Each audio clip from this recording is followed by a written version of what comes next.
duduk gitu ya, itu kan sampai kakinya kita menjejak ke tanah kan, gitu. Otomatis kan kita itu pengennya apa? Itu kan pendinginan ya, pengennya relax kan. Itu kan biasa tuh kita nyium mendoan gitu kan, jadi pengen beli atau nyium apa, mie ayam, nyium bau ketek, bener kan? Walaupun itu tidak mindful ya kak ya, tapi nggak apa-apa. Itu karena memang teknik ini itu fungsinya adalah bikin kita tuh aware sama lingkungan sekitar kita. Jadi biar soalnya kadang otak kita tuh ngayal mulu kak, gitu. Overthinking kalau istilahnya sekarang, gitu kan? Gitu. Nah, yang terakhir adalah rasa apa yang dikecap. Jadi pakai lidah sebenarnya. Kalau misalkan kita lagi makan, jangan buru-buru kak, karena jadinya kita nggak bisa ngerasain di lidah itu kita mau ngerasainnya apa aja.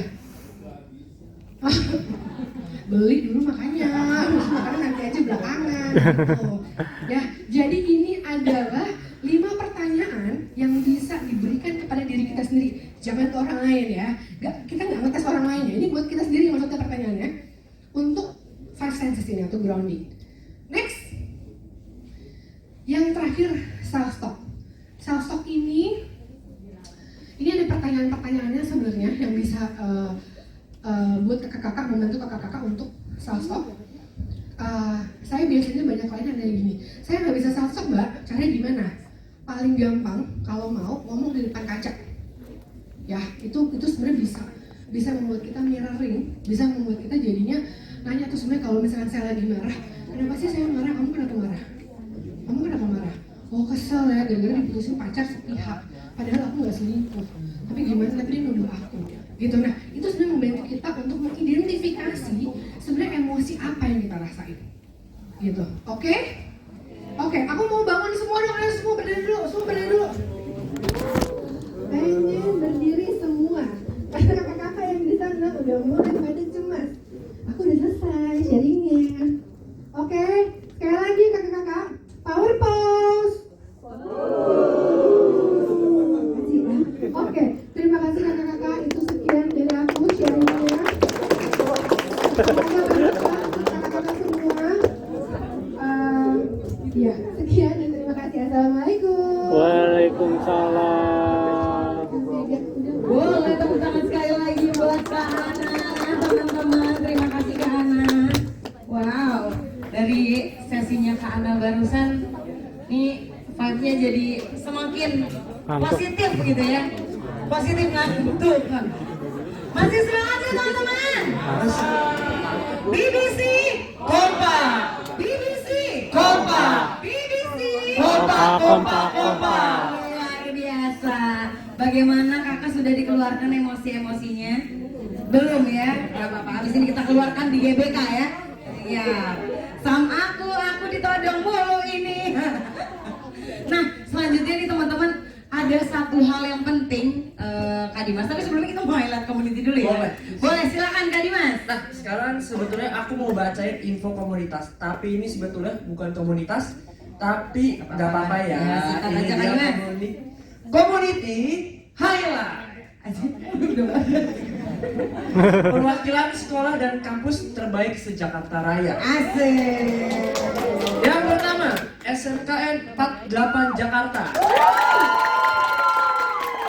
Dua anak SMK 48 ini nontonnya di Butet, Buaran Teater. Oh, Kak Dimas emang alumni 48? Enggak, bukan. Kok tahu sih? Tahu dong. Sekarang udah jadi showroom mobil. Oke, sekolah menempati urutan ke-10 SMK terbaik di Indonesia dengan jurusan akuntansi keuangan lembaga, otomatik tata kelola perkantoran, bisnis daring pemasaran, multimedia dan produksi siaran televisi. Tepuk tangan dulu dong buat SMK Negeri 48 Jakarta. Oke, dan Universitas Negeri Jakarta. Kalau ini biasanya mainnya di belakang kuburan pagi sore. Betul? Betul. Sunan Giri. Kita juga main di situ kan. Terkenal sebagai kampus pendidikan karena terkenal banyak mencetak pengajar-pengajar profesional. Namun kini telah diperluas dan dikembangkan tidak hanya ilmu pendidikan tetapi non pendidikan. Wah, tepuk tangan dulu sekali lagi buat teman-teman dari Universitas Negeri Jakarta. Nah selanjutnya ini ada satu hal penting gitu ya yang mungkin bisa kita pelajari bersama, tapi bukan kita yang akan menyampaikan ya Kak Dimas ya. Kalau gitu saya izin untuk panggilkan kembali Vena Anissa. Halo kakak. Kak, saya yakin kakak di sini nggak sabar untuk sholat asar ya. Tadi ada yang keluar dan sebagainya. Kita akan bikin ini menjadi sangat singkat. Sebelum sesi yang terakhir, sebetulnya kita itu berkumpul di sini kak. Kita itu punya satu pertanyaan kak. Kenapa ya orang-orang itu mau berbuat baik? Kak? Apa sih dibalik kenapa sih ada orang yang mau berbuat baik, mau peduli, mau memberikan dampak kebaikan kepada orang, tapi kok ada orang yang nggak peduli? Kenapa ya orang itu mau berbuat baik? Nah, nggak usah dijawab Pak, karena yang akan menjawab, saya akan memanggilkan rekan saya. Ini adalah seorang ahli, seorang expert di bidang psikologi pendidikan, Bapak Adi Respati. Terima kasih Kak Adi sudah bergabung. Terima kasih juga. Kak Adi. Ya.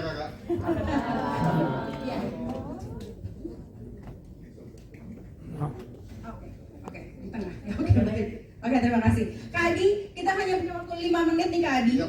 Dalam waktu 5 menit, apa sih jawaban ilmiahnya? Kenapa orang itu bisa berbuat baik, Kak? Oke, 5 menit ya. Nah, oke, silakan Kak. Jawabannya adalah itu ada di DNA kita. Pada manusia, Kakak, mic-nya ini nggak sih? Kedengeran nggak sih? kejohan. Oh, ya. Jawabannya adalah itu ada di DNA manusia dan semua spesies yang lain. Di psikologi ada satu cabang ilmu namanya evolutionary psychology. Itu mempelajari bagaimana tingkah laku kita sampai muncul. Semua tingkah laku yang kita punya, semua perbendaharaan tingkah laku yang kita punya, itu sampai masih ada, itu karena dianggap punya nilai untuk membantu kita survive. Jadi tingkah laku membantu itu punya nilai survival. Kalau kita nggak punya itu, kita meninggal, kita punah. Bergenerasi-generasi sebelumnya, beribu-ribu sampai puluhan ribu generasi manusia sebelumnya, kita tuh hidupnya ber-15-15. Hidup di lingkungan yang sangat ganas. Kalau kita nggak bantuin orang, kita mati. Diterkam pemangsa, predator, hewan. Kalau ada bencana, kita tidak bisa bantu diri kita sendiri. Jadi 15-15 orang itu selalu hidup bersama. Kalau kita berburu makanan, kalau kita mau berburu makanan, untuk dapat makanan yang cukup untuk berminggu-minggu, itu kita mesti kerjasama. Jadi membantu itu di DNA kita dalam arti gini, saya mesti menyelamatkan 14 orang yang lain dulu, baru saya selamat. Artinya saya kalah 14 kali dulu supaya saya menang sekali. Itu perbandingannya. Dan itu diturunkan dari generasi ke generasi beribu-ribu tahun, berpuluh-puluh ribu tahun. Makanya sekarang kita sangat susah untuk menjelaskan kenapa kita mau membantu orang lain. Karena itu ada di dalam DNA. Oke. Kak, kalau juga kita dari kita punya latar belakang agama masing-masing ya Kak di sini ya. Berbuat baik itu kan adalah fitrahnya manusia Kak. Nah sekarang bagaimana kita itu berarti dari evolusi manusia ternyata berbuat baik itu identik dengan survival atau mempertahankan hidup. Nah kalau sekarang kita tidak mempertahankan hidup lagi Kak. Berarti kenapa sekarang itu ada yang masih senang membantu tapi ada yang tidak peduli? Apa yang terjadi dengan zaman sekarang Kak? Sebaliknya sekarang itu kita masih dalam mode survival. Dalam arti gini, kalau saya nggak bantuin, saya sewaktu-waktu saya tuh mungkin diterkam. Yang saya sampaikan mungkin salah. Ada orang yang tidak setuju dengan saya, ada orang yang mungkin menyerang saya, ada orang yang memarahi saya. Jadi itu adalah situasi yang sebetulnya berbahaya. Makanya saya ngebantuin orang lain. Jadi sebetulnya kita masih dalam keadaan survival. Nah, yang kedua adalah kita belajar membantu. Kita itu punya di dalam DNA kita membantu orang lain, tapi kita tuh belajar. Belajarnya dari mana? Dari sejak kecil kita tuh sebetulnya melihat orang lain membantu orang lain. Kita menyaksikan ada orang lain yang mengeluarkan sumber daya mereka, waktu, tenaga, uang misalnya, dan pikiran, dan baru dapat benefitnya berbulan-bulan berikutnya, nggak langsung saat itu, atau bahkan nggak ada sama sekali. Itu kita rekam di otak kita dari kecil. Jadi begitu kita udah dewasa, kita cenderung punya keinginan untuk membantu orang juga. Jadi itu sudah terprogram tanpa kita sadar. Jadi berarti untuk teman-teman yang hadir di sini, ketika punya niat dan juga punya aksi untuk membantu, berbuat baik, itu karena memang sudah ada fitrahnya sebagai manusia, dari ujungnya memang sudah ada DNA-nya, kemudian dari proses belajar itu kemudian menjadi suatu hal yang terdapat dan juga bisa diaksikan dari diri kita.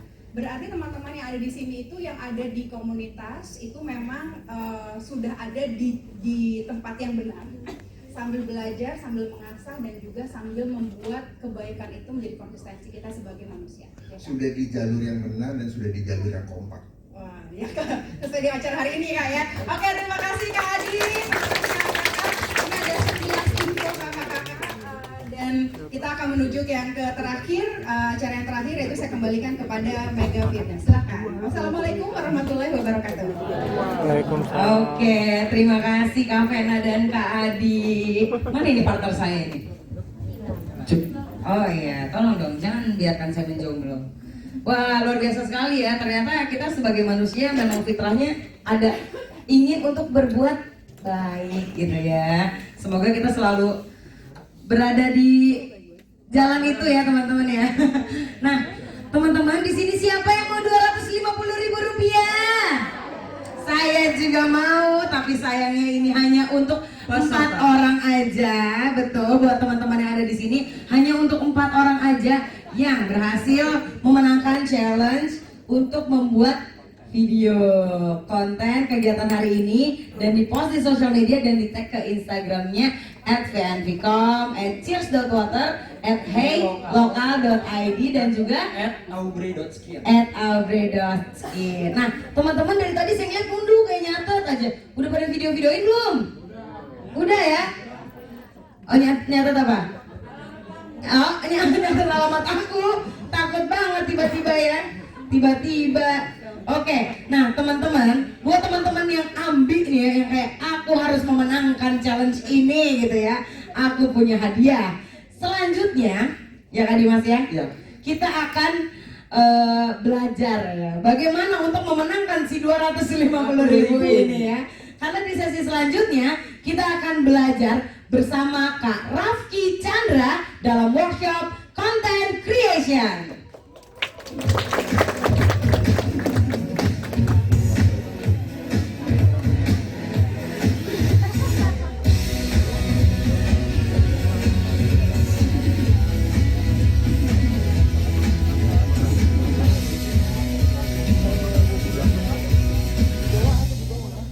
Oke, halo semua.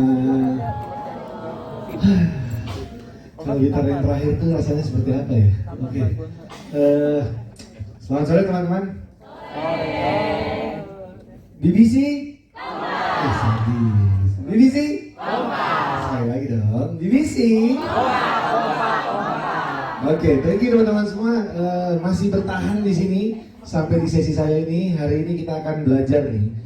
Kalau teman-teman nanti kan tadi Kak Mega udah bilang ya, nanti akan ada hadiah, teman-teman diminta untuk bikin apa konten ya. Konten itu apa sih ya kan? Kok saya harus bikin konten buat dapat 250.000 ya kan? Oke, kita hari ini akan coba ngobrol ya, kita sharing aja nih teman-teman. Tapi tadi kan teman-teman karena Kak Mega udah bilang kayak gitu, saya tuh mau kasih tahu dulu nih ke teman-teman, atau saya mau ngasih sampling nih. Kira-kira sebenarnya contoh konten yang memenuhi standar untuk bisa kita bikin jadi sebuah konten yang oke, yang bagus, itu kayak apa sih? Nah gitu. Kita akan lihat videonya dulu nih teman-teman sebelum kita masuk ke sesi di sharing sessionnya. Boleh dibantu kan?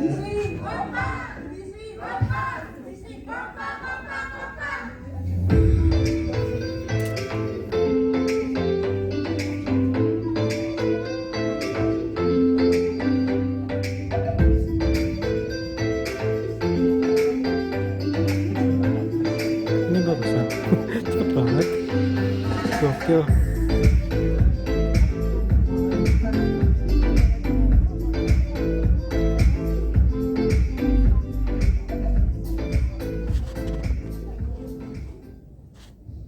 Oke, itu tadi contoh konten yang sudah teman-teman panitia buatkan sebagai contoh ya. Jadi nanti teman-teman bisa membuat kontennya tuh ya menggunakan standar triple angle shot lah ya.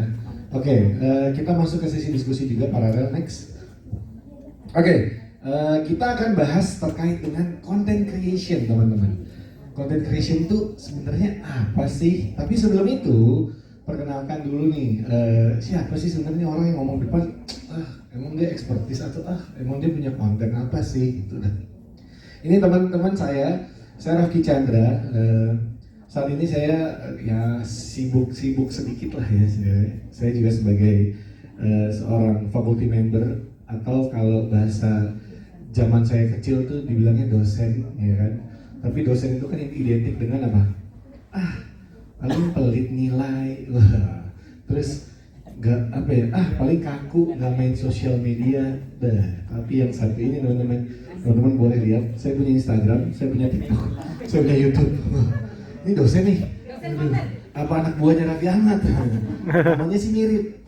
Nasibnya yang hampir semoga mirip juga. Amin ya kan? Oke, teman-teman saya dosen di salah satu kampus swasta di Jakarta, Bandung, Malang, banyak.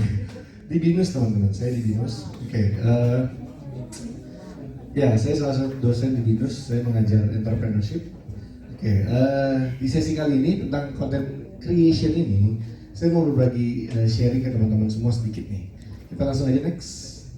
Nah, basicnya teman-teman, content is a king, but you have to create it. Jadi kalau kita bilang, gila kalau punya konten tuh ternyata bisa menghasilkan.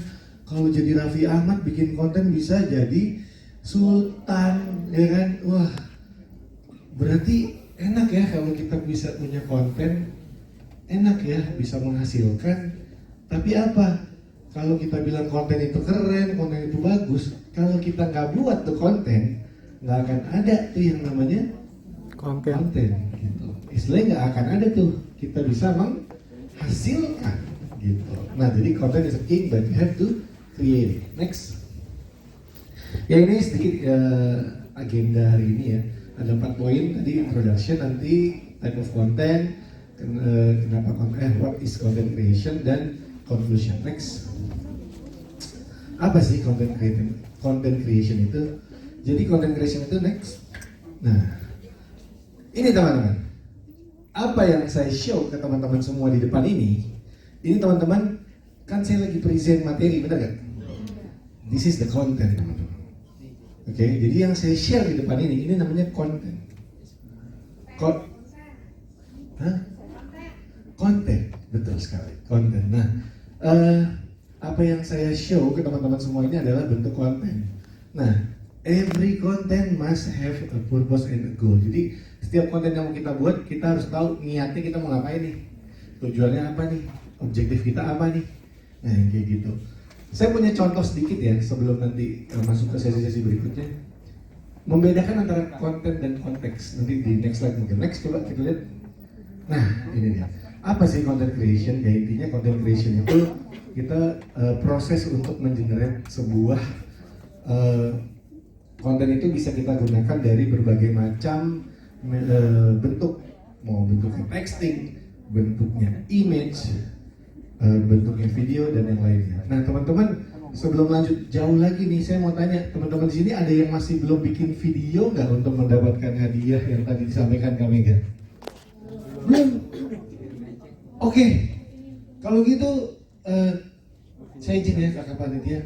Bagi yang belum, it's time to you. Apa istilahnya ini waktunya buat teman-teman. Boleh buka handphonenya, jadi jangan nyatet doang nih, dicatat aja, tapi dibuka coba handphonenya, dibuka kameranya, coba teman-teman. Tadi kalau saya bilang yang di depan ini adalah konten, sekarang saya minta bantuannya teman-teman semua. Saya adalah konten teman-teman. bagi yang tadi belum mungkin bikin yang masih ada waktu nih. Saya jadikan saya kontennya teman-teman semua. Teman-teman akan buka handphonenya bagi yang belum atau yang mau nambah-nambah materi, buka. Bikin konten yang tadi seperti contoh di awal. Itu ada 3 triple angle shot ya, ada wide. Kalau teman-teman lihat itu wide tuh bisa mengcover medianya itu sebesar seluas-luasnya. Terus kalau medium itu terlihat mukanya, tapi area di kanan kirinya masih terlihat juga. Kalau close up ada 3, yang ketiga adalah close up. Close up tuh lebih ke bagian, ya betul, yang lebih jelas itu lebih lebih small space-nya. Jadi mungkin muka sebadan gitu. Nah, sekarang boleh ditutup dulu bukunya, ditutup aja, ini kita bikin konten teman-teman. Coba buka handphonenya, bikin konten sebanyak-banyaknya, sekeren-kerennya. Nah, ini contohnya. Nanti akan ada waktu buat teman-teman semua juga. Kalau yang cuma di record saya aja, nanti saya jadi makin famous kan, kasihan Raffi Ahmad, bener nggak? Nah, nanti ada waktu untuk teman-teman juga bikin konten dari registrasi di depan sana boleh, dari booth ini boleh, dan yang lainnya. Tapi kita balik lagi ya ke kontennya saya dulu. Oke. Kita balik lagi boleh, teman-teman?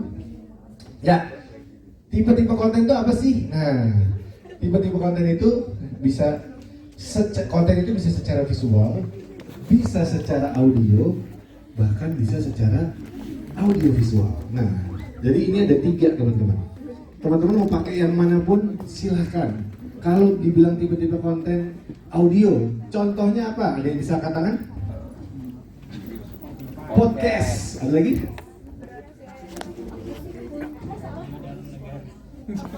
Live Instagram bukan audio. Radio. Audio visual. Ada Radio. lagu, ya bisa lagu. Itu bisa juga dimasukin ke Spotify. Tadi kan itu jadi konten ya. Terus kalau visual tadi ya foto misalkan itu bisa. Kalau audio visual berarti yang tadi ibu bilang bikin live Instagram, bikin konten video ya kan. Terus ada audionya, nah, itu namanya audio visual. Next, nah ini yang tadi saya bilang. Ada podcast, audiobooks ya kan, dan yang lainnya yang sudah saya coba jelaskan. Next. Nah, saya mau sharing ini teman-teman. Semoga ini membangkitkan teman-teman semua seperti tadi Kak Safira juga sampaikan bahwa apa? Kalau semua yang mau kita lakukan itu kita harus landasi dari niatnya. Tujuannya apa sih? Kita mau ngapain sih bikin konten itu? Nah, saya mau sharing ini teman-teman. Semoga ini bisa membangkitkan semangat teman-teman semua untuk membagi hal-hal positif di dalam kehidupan ini di dunia digital yang sudah sangat-sangat masif ini. Ini adalah contoh-contoh konten yang saya buat. Saya main di YouTube, boleh di subscribe, gitu. Oke, ini YouTube saya. Sudah lama tidak aktif memang, tapi saya pernah berbuat konten untuk itu. Saya belajar di era pandemi, gimana caranya ngedit, gimana caranya bikin konten, konsep dan yang lainnya. Itu saya belajar otodidak awalnya. Terus ini yang sebelah ini ya, sebelah kiri. Yang di sebelah kanan nih teman-teman. Kok gambar muka 2 orang itu sama aja isinya semua ya. Kalau teman-teman buka @rafki_chandra di Instagram, sempat banyak akan ada video-video tentang muka berdua orang ini. Ada saya dan teman saya. Saya bikin yang namanya konten juga di situ, konten di Instagram. Nah, ini konten lebih ke funny konten lah, lucu-lucuan sebenarnya gitu. Yang mau saya share di sini, kita coba dulu aja mulai dari niat yang tadi kita bangun. Kita coba aja tuh mulai gitu. Dari Instagram yang saya bikin, ada yang nggak ada yang beda.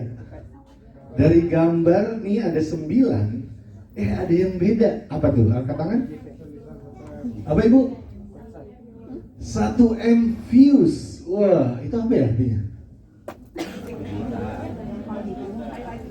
Yang paling banyak ditonton orang ternyata. Saya bukan siapa-siapa, kita tidak pernah kenal, betul? Saya nggak bermaksud hipnotis ya bu. Ya, maksudnya kalau saya Raffi Ahmad mau ya aman-aman aja bikin konten. Tapi ternyata saya pernah membuat sebuah konten yang tidak diduga ternyata bisa ditonton oleh 1 juta orang di Instagram. Seperti itu. Nah, yang saya tadi mau share ke teman-teman, jangan sampai di dunia digitalisasi ini kita tertinggal, teman-teman. Gunakan platform-platform yang banyak itu sekarang, mau Spotify, mau podcast, mau Instagram, TikTok, YouTube, dan yang lainnya. Gunakan sharing untuk apa yang kita punya, kita bagi yuk ke orang gitu. Itu dulu mungkin yang coba kita bangun. Karena apa? Ini awal saya membuat konten itu adalah di tahun 2014, teman-teman. Kalau ini kan era-era masih zaman kemarin lagi happening ya. Walaupun YouTube saya udah main di 2014, 2011 bahkan kalau nggak salah. Nah, saya bermain di YouTube ini. Awalnya itu saya buat video-video, main angle-angle yang tadi itu, coba-coba, terus upload misalkan gitu kan. Terus ada di satu momen 2014, saya mengikuti sebuah lomba. Seperti teman-teman sekarang nih, mencoba mendapatkan hadiah dari sebuah lomba, bener gak? Ya dong, bukan hanya ilmunya yang didapat hari ini, tapi gue pengen dapat hadiahnya juga dong, ya kan? Nah, ini foto yang paling kiri adalah bukti nyata, teman-teman, dari sebuah niat yang tadi saya mau belajar 2014 tuh iseng bikin konten, bikin video, bikin apa. Saya ikutlah sebuah lomba. Saya boleh izin sebut brand? Boleh ya? Oke. Sebuah lomba dari pre-campaign mobil Ford EcoSport. Kalau teman-teman lihat tuh ada mobil warnanya oranye ya. Itu kalau di jalan-jalan tuh. Nah, itu saya ikuti lombanya waktu mereka masih mau masuk ke Indonesia pre-campaign. Oke. Mereka bikin list lombanya, bikin kreasi video, bikin cerita, konsep, terus video baru dilombakan. Singkat cerita, saya juara 1, teman-teman. Jadi foto ini menggambarkan usaha kita. Kalau niat kita memang mau berkembang terus dan terus, akhirnya kita bisa mencapai tujuan kita. Itu. Oke, next. Nah, ini conclusionnya, teman-teman. Dimana next? Ya, yang tadi saya bilang, intinya konten itu bisa berupa apapun, video, bisa foto, podcast, musik, dan yang lainnya. Terus intention dari membuat sebuah video itu adalah, yaitu kita mau ngapain sih tujuannya. Kita mau apa nih? Mau sharing, mau mengeducate, mau berbagi. Nah itu kita balikin lagi nih ke tujuan kita, teman-teman. Dan ini satu hal yang penting. Teman-teman tuh harus punya segmen audiens yang mau dituju tuh kayak apa.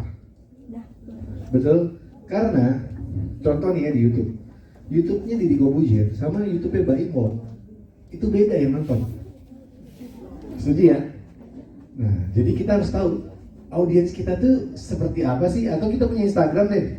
Kalau Instagram saya isi itu siapa aja sih? Kalau saya bikin konten apa yang kira-kira menarik mereka? Nah, jadi kita harus tahu audiens kita seperti apa. Terus, strategi dalam membuat konten itu pun tadi juga dasarnya kan ada triangle shot tadi ya. Nanti teman-teman bisa mau buat tambah, ada, kalau sekarang kan ada yang kita ngomong tapi ada teksnya ya kan. Nah itu bisa ditambah background musik, itu juga bisa. Strategi kita sesuaikan aja konten yang mau ditaruh di platform apa, terus kita mau isi apa aja, kayak gitu. Nah, ini yang tadi saya bilang terakhir, the content you create is nothing about you. Ya, jadi konten yang kita buat itu bukan, kalau kita mau meng-create konten yang kita buat itu bukan semata-mata adalah konten buat kita, tapi konten itu adalah buat audiens kita. Seperti itu. Next. Oke, teman-teman, mungkin itu ya sharing yang saya bisa sampaikan. Tapi oke, jangan tepuk tangan lo, belum. Tapi setelah ini teman-teman, kita akan belajar, kita akan coba tadi juga membantu teman-teman untuk memenangkan lomba ya. Jadi kita berikan waktu berapa? 3 menit. Oke, 3 menit dari sekarang, teman-teman akan diminta untuk membagikan, mengambil angle-angle untuk kontennya teman-teman, mungkin berupa video untuk di posting di Instastory ya kalau nggak salah ya. Ya, jadi teman-teman boleh dikasih waktu 3 menit dari sekarang. Teman-teman mau keliling-keliling nih di area aula kita ini atau meja. Kalau misalkan buka sepatu, kemudian duduk gitu ya, itu kan sebenarnya kakinya kita menjejak ke tanah kan, gitu. Otomatis kan kita itu pengennya apa? Itu kan pendinginan ya, pengennya relax kan. Itu kan biasa tuh kita nyium doang gitu kan, jadi pengen beli atau nyium apa, mie ayam, nyium bau ketek, bener kan? Walaupun itu tidak mindful ya kak ya, tapi nggak apa-apa. Itu karena memang teknik ini itu fungsinya adalah bikin kita tuh aware sama lingkungan sekitar kita. Jadi biar ada, soalnya kadang otak kita tuh ngayal mulu kak, gitu. Overthinking kalau istilahnya sekarang, gitu kan? Gitu. Nah, yang terakhir adalah rasa apa yang dikecap. Jadi pakai lidah sebenarnya. Kalau misalkan kita lagi makan, jangan buru-buru kak, karena jadinya kita nggak bisa ngerasain di lidah itu kita mau ngerasainnya apa aja. Beli dulu makanya nanti aja belakangan gitu. Ya, jadi ini adalah 5 pertanyaan yang bisa diberikan kepada diri kita sendiri, jangan ke orang lain ya. Kita nggak ngetes orang lain ya, ini buat kita sendiri maksudnya pertanyaannya untuk 5 senses ini atau grounding. Next, yang terakhir self talk. Self talk ini ada pertanyaan-pertanyaannya sebenarnya yang bisa buat kakak-kakak, membantu kakak-kakak untuk self talk. Saya biasanya banyak klien yang nanya gini, saya nggak bisa self talk mbak, caranya gimana? Paling gampang kalau mau ngomong di depan kaca. Ya itu sebenarnya bisa membuat kita mirroring, bisa membuat kita jadinya nanya tuh sebenarnya kalau misalkan saya lagi marah, kenapa sih saya marah? Kamu kenapa marah? Kamu kenapa marah? Oh kesel ya, gara-gara diputusin pacar sepihak. Padahal aku nggak selingkuh. Tapi gimana? Tapi dia nuduh aku. Gitu. Nah, itu sebenarnya membantu kita untuk mengidentifikasi sebenarnya emosi apa yang kita rasain. Gitu. Oke? Oke, aku mau bangun semua dong. Ayo semua berdiri dulu. Pengen berdiri semua. Karena kakak-kakak yang di sana udah mulai pada cemas. Aku udah selesai sharingnya. Oke, sekali lagi kakak-kakak, power pose. Oke, terima kasih kakak-kakak. Itu sekian dari aku sharingnya. Kakak-kakak semua. Ya, sekian dan terima kasih. Assalamualaikum. Waalaikumsalam. Boleh tepuk tangan sekali lagi buat Kak Ana, teman-teman. Terima kasih Kak Ana. Wow, dari sesinya Kak Ana barusan, nih vibe-nya jadi semakin positif gitu ya. Positif ngantuk. Masih semangat ya teman-teman? BBC Kompak. BBC Kompak. BBC Kompak. Luar biasa. Bagaimana kakak sudah dikeluarkan emosi-emosinya? Belum ya? Gak apa-apa, habis ini kita keluarkan di GBK ya. Ya, aku ditodong mulu ini. Nah, selanjutnya nih teman-teman, ada satu hal yang penting Kak Dimas. Tapi sebelumnya kita mau highlight community dulu ya. Boleh silakan Kak Dimas. Nah, sekarang sebetulnya aku mau bacain info komunitas, tapi ini sebetulnya bukan komunitas, tapi nggak apa-apa ya. Ya, silakan Ini aja, dia Kak community highlight. Perwakilan sekolah dan kampus terbaik se-Jakarta Raya. Asik. Yang pertama, SMKN 48 Jakarta. Dua anak SMK 48 ini nontonnya di Butet, Buaran Teater. Oh, Kak Dimas emang alumni 48? Enggak, bukan. Kok tahu sih? Tahu dong. Sekarang udah jadi showroom mobil. Oke, sekolah menempati urutan ke-10 SMK terbaik di Indonesia dengan jurusan akuntansi keuangan lembaga, otomatik tata kelola perkantoran, bisnis daring pemasaran, multimedia dan produksi siaran televisi. Tepuk tangan dulu dong buat SMK Negeri 48 Jakarta. Oke, dan Universitas Negeri Jakarta. Kalau ini biasanya mainnya di belakang kuburan pagi sore. Betul? Betul. Sunan Giri. Kita juga main di situ kan. Terkenal sebagai kampus pendidikan karena terkenal banyak mencetak pengajar-pengajar profesional. namun kini telah diperluas dan dikembangkan tidak hanya ilmu pendidikan tetapi non pendidikan. Wah, tepuk tangan dulu dong sekali lagi buat teman-teman dari Universitas Negeri Jakarta. Nah selanjutnya ini ada satu hal penting gitu ya yang mungkin bisa kita pelajari bersama, tapi bukan kita yang akan menyampaikan ya Kak Dimas ya. Kalau gitu saya izin untuk panggilkan kembali Vena Anissa. Halo kakak. Kak, saya yakin kakak di sini nggak sabar untuk sholat asar ya. Tadi ada yang keluar dan sebagainya.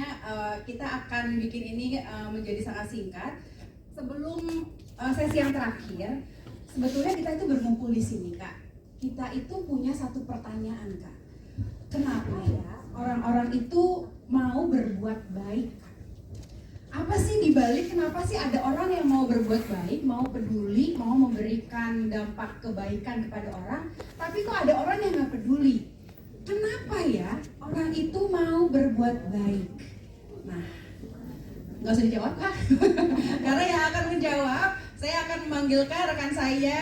Ini adalah seorang ahli, seorang expert di bidang psikologi pendidikan, Bapak Adi Respati.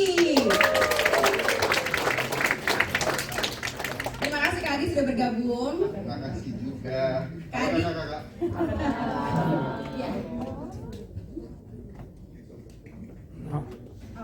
Oke, di tengah. Ya, oke, baik. Oke, terima kasih. Kak Adi, kita hanya punya waktu 5 menit nih Kak Adi. Yap. Dalam waktu 5 menit, apa sih jawaban ilmiahnya? Kenapa orang itu bisa berbuat baik, Kak? Oke, 5 menit ya.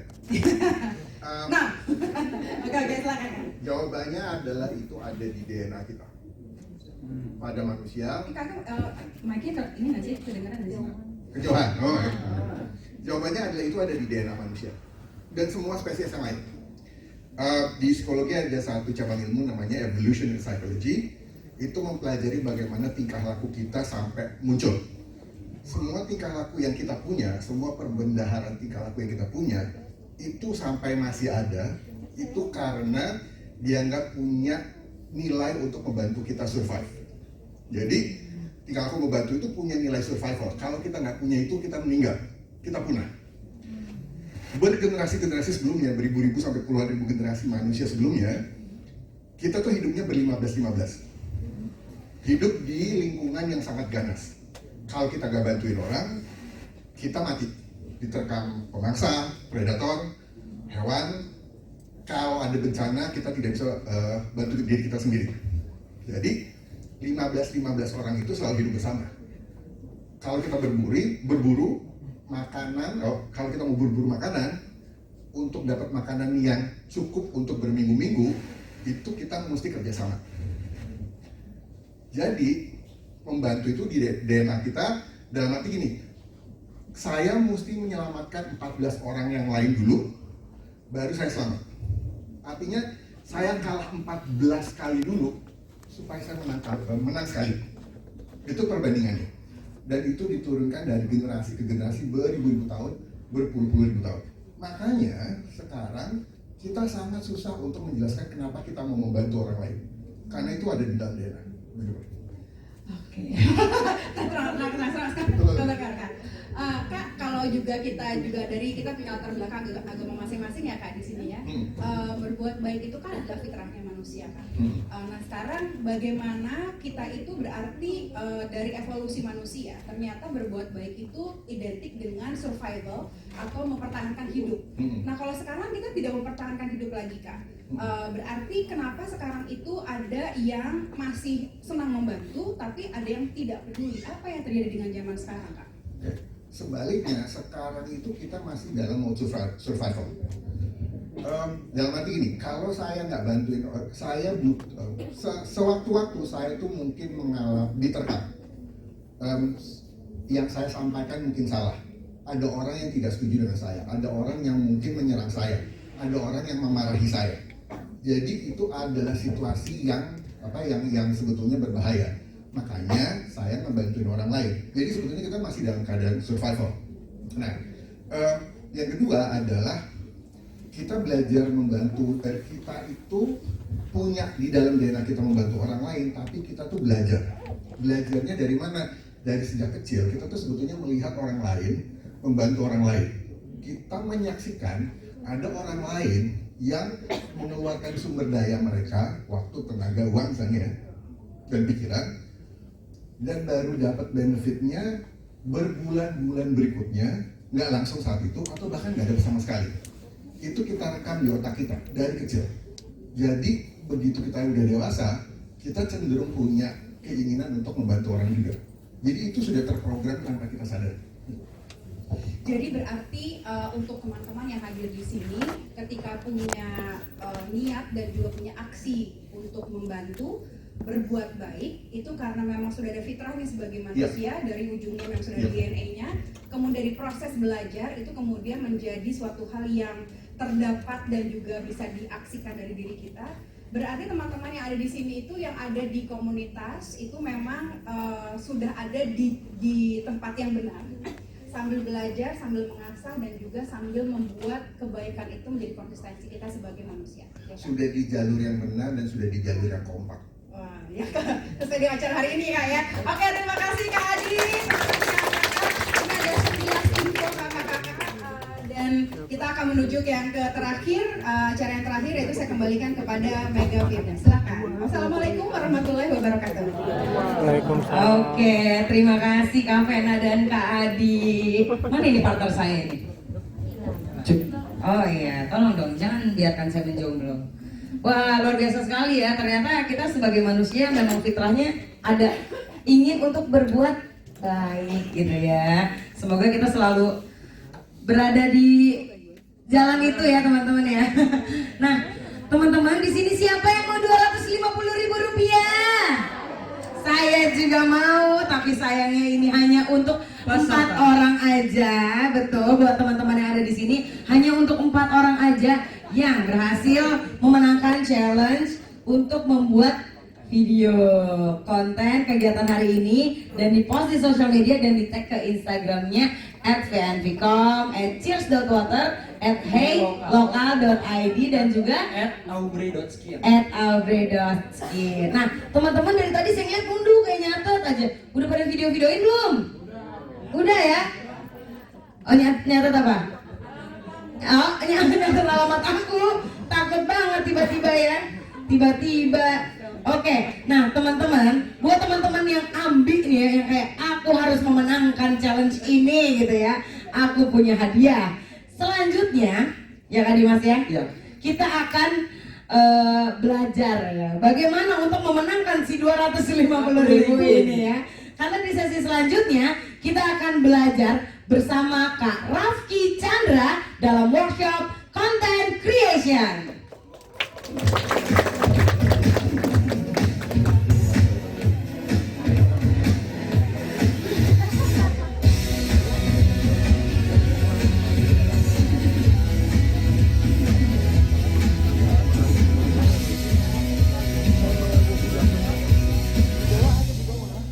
Oke, halo semua. Kalau gitar yang terakhir itu rasanya seperti apa ya? Oke. Selamat sore teman-teman. BBC? Sadis. BBC? Sekali lagi dong. BBC? Oke, thank you teman-teman semua. Masih bertahan di sini sampai di sesi saya ini. Hari ini kita akan belajar nih. Kalau teman-teman nanti kan tadi Kak Mega udah bilang ya, nanti akan ada hadiah, teman-teman diminta untuk bikin apa konten ya. Konten tuh apa sih ya kan? Kok saya harus bikin konten buat dapat 250.000 ya kan? Oke, kita hari ini akan coba ngobrol ya, kita sharing aja nih teman-teman. Tapi tadi kan teman-teman karena Kak Mega udah bilang kayak gitu, saya tuh mau kasih tahu dulu nih ke teman-teman, atau saya mau ngasih sampling nih. Kira-kira sebenarnya contoh konten yang memenuhi standar untuk bisa kita bikin jadi sebuah konten yang oke, yang bagus, itu kayak apa sih? Nah gitu. Kita akan lihat videonya dulu nih teman-teman sebelum kita masuk ke sesi sharing sessionnya. Boleh dibantu kan?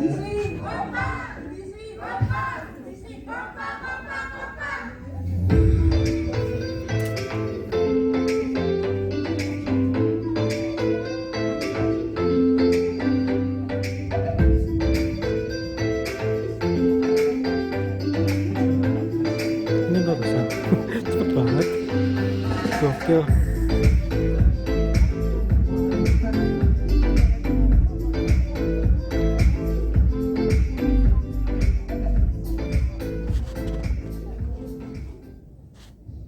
Oke, itu tadi contoh konten yang sudah teman-teman panitia buatkan sebagai contoh ya. Jadi nanti teman-teman bisa membuat kontennya tuh ya menggunakan standar triple angle shot lah ya.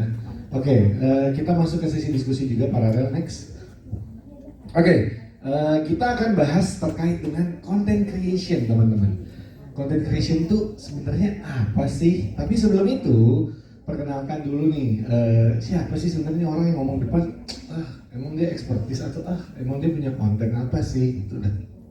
Ini teman-teman saya Rafki Chandra. Saat ini saya ya sibuk sedikit lah ya. Saya juga sebagai seorang faculty member atau kalau bahasa zaman saya kecil tuh dibilangnya dosen, ya kan? Tapi dosen itu kan identik dengan apa? Paling pelit nilai, terus nggak apa ya? Paling kaku, nggak main sosial media. Tapi yang satu ini teman-teman boleh lihat. Saya punya Instagram, saya punya TikTok, saya punya YouTube. Ini dosen nih. Dosen konten. Apa anak buahnya Raffi Ahmad? Namanya sih mirip. Nasibnya yang hampir semoga mirip juga. Amin ya kan? Oke, teman-teman saya dosen di salah satu kampus swasta di Jakarta, Bandung, Malang, banyak. Di BINUS teman-teman, saya di BINUS. Oke, ya saya salah satu dosen di BINUS, saya mengajar entrepreneurship. Oke, di sesi kali ini tentang content creation ini, saya mau berbagi sharing ke teman-teman semua sedikit nih. Kita langsung aja next. Nah, basicnya teman-teman, content is a king, but you have to create it. Jadi kalau kita bilang, gila kalau punya konten tuh ternyata bisa menghasilkan. Kalau jadi Raffi Ahmad bikin konten bisa jadi sultan, ya kan? Wah, berarti enak ya kalau kita bisa punya konten, enak ya bisa menghasilkan. Tapi apa? Kalau kita bilang konten itu keren, konten itu bagus, kalau kita nggak buat tuh konten, nggak akan ada tuh yang namanya konten gitu. Istilahnya nggak akan ada tuh kita bisa menghasilkan gitu. Nah jadi konten is a king but you have to create it. Next. Ya ini sedikit agenda hari ini ya. Ada 4 poin tadi introduction, nanti type of content, kenapa content, what is content creation, dan conclusion. Next. Apa sih content creation itu? Jadi content creation itu next. Nah, ini teman-teman. Apa yang saya show ke teman-teman semua di depan ini teman-teman kan saya lagi present materi, benar gak? This is the content teman-teman. Oke, jadi yang saya share di depan ini namanya konten. Konten, betul sekali, konten. Nah, apa yang saya show ke teman-teman semua ini adalah bentuk konten.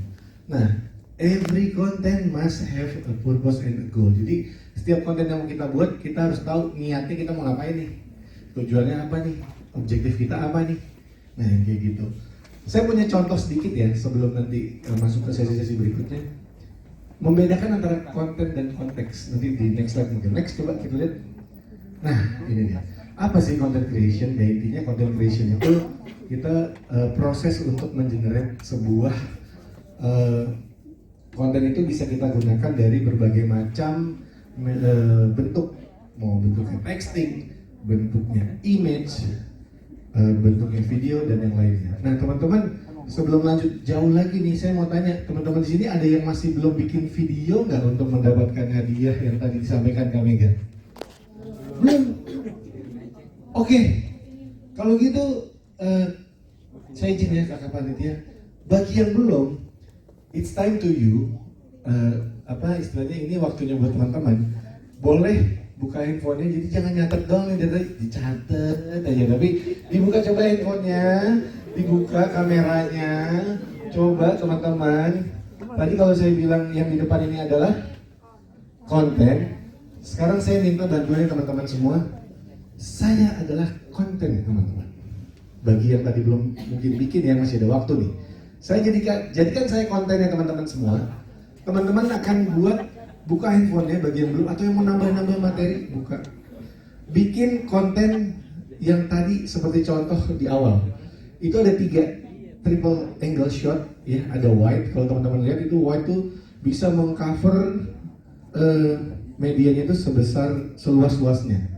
Terus kalau medium itu terlihat mukanya, tapi area di kanan kirinya masih terlihat juga. Kalau close up ada 3, yang ketiga adalah close up. Close up tuh lebih ke bagian, ya betul, yang lebih jelas itu lebih lebih small space-nya. Jadi mungkin muka sebadan gitu. Nah, sekarang boleh ditutup dulu bukunya, ditutup aja, ini kita bikin konten teman-teman. Coba buka handphonenya, bikin konten sebanyak-banyaknya, sekeren-kerennya. Nah, ini contohnya. Nanti akan ada waktu buat teman-teman semua juga. Kalau yang cuma di record saya aja, nanti saya jadi makin famous kan, kasihan Raffi Ahmad, bener gak? Nah, nanti ada waktu untuk teman-teman juga bikin konten dari registrasi di depan sana boleh, dari booth ini boleh, dan yang lainnya. Tapi kita balik lagi ya ke kontennya saya dulu. Oke. Kita balik lagi boleh teman-teman? Ya, tipe-tipe konten itu apa sih? Nah, tipe-tipe konten itu bisa konten itu bisa secara visual, bisa secara audio, bahkan bisa secara audio visual. Nah, jadi ini ada 3 teman-teman. Teman-teman mau pakai yang manapun silahkan. Kalau dibilang tipe-tipe konten audio, contohnya apa? Ada yang bisa angkat tangan? Podcast. Ada lagi?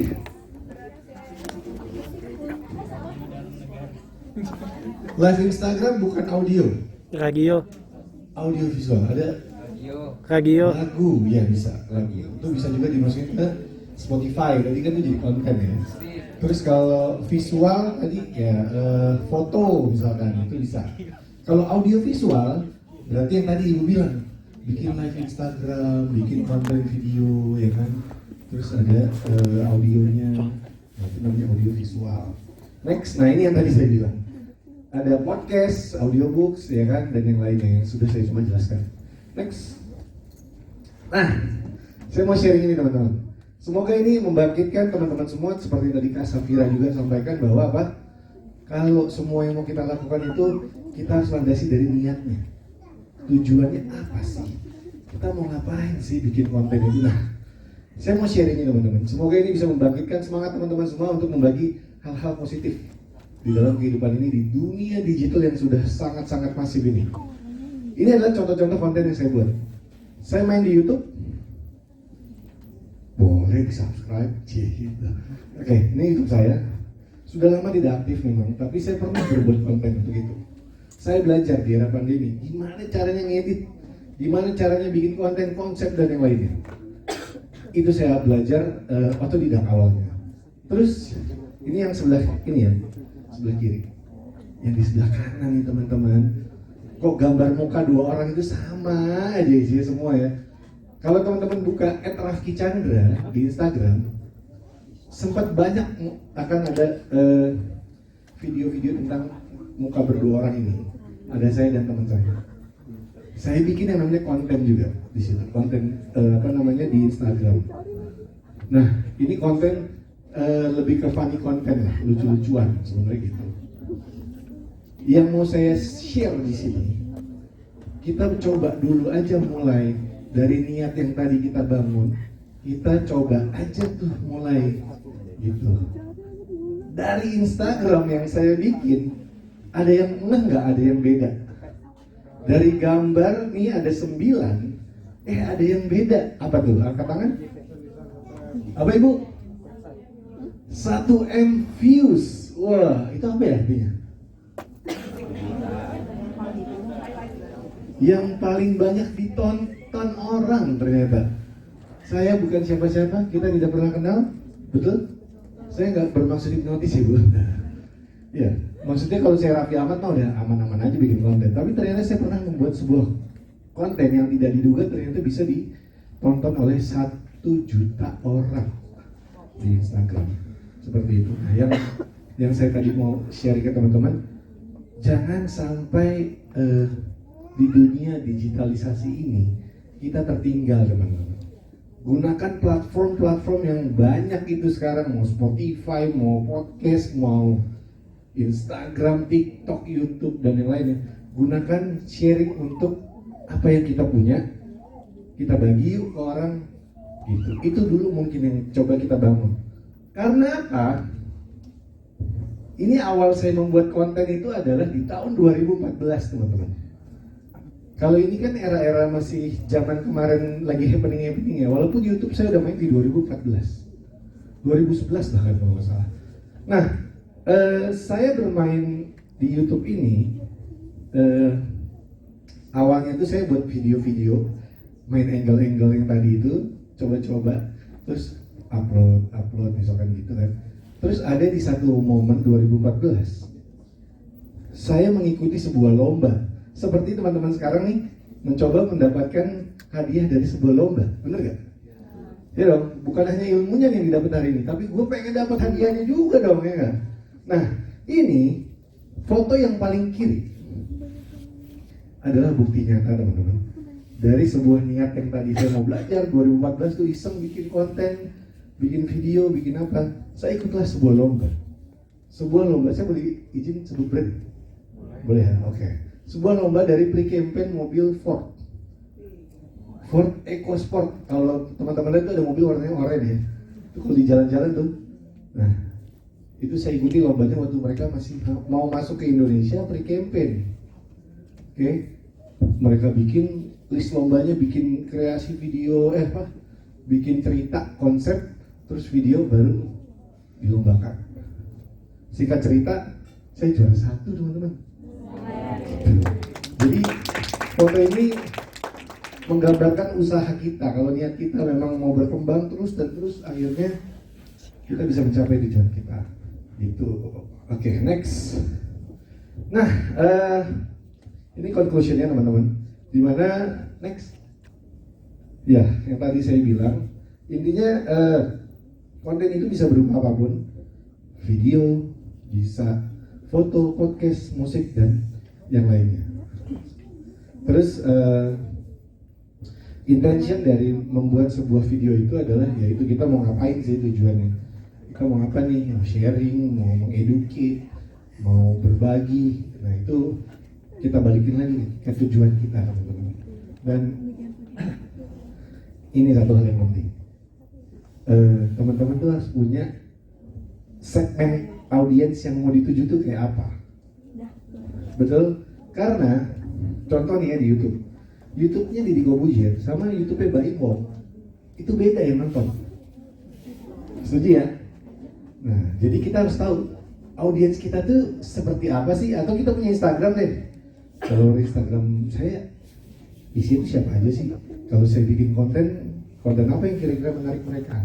Nah, jadi kita harus tahu audiens kita seperti apa. Terus, nah, strategi dalam membuat konten itu pun tadi juga dasarnya kan ada triangle shot tadi ya. Nanti teman-teman bisa mau buat tambah ada, kalau sekarang kan ada yang kita ngomong tapi ada teksnya ya kan. Nah itu bisa ditambah background musik itu juga bisa. Strategi kita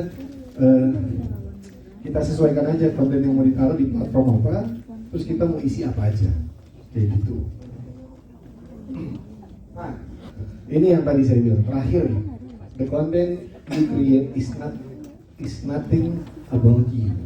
Ya, jadi konten yang kita buat itu bukan, kalau kita mau meng-create konten yang kita buat itu bukan semata-mata adalah konten buat kita, tapi konten itu adalah buat audiens kita. Seperti itu. Next. Oke, teman-teman, mungkin itu ya sharing yang saya disampaikan. Tapi oke, jangan tepuk tangan belum. Tapi setelah ini teman-teman, kita akan belajar, kita akan coba tadi juga membantu teman-teman untuk memenangkan lomba ya. Jadi kita berikan waktu berapa? 3 menit. Oke, 3 menit dari sekarang teman-teman akan diminta untuk membagikan, mengambil angle-angle untuk kontennya teman-teman, mungkin berupa video untuk di posting di Instastory ya kalau nggak salah ya. Ya, jadi teman-teman boleh dikasih waktu 3 menit dari sekarang. Teman-teman mau keliling-keliling nih di area aula kita ini atau meja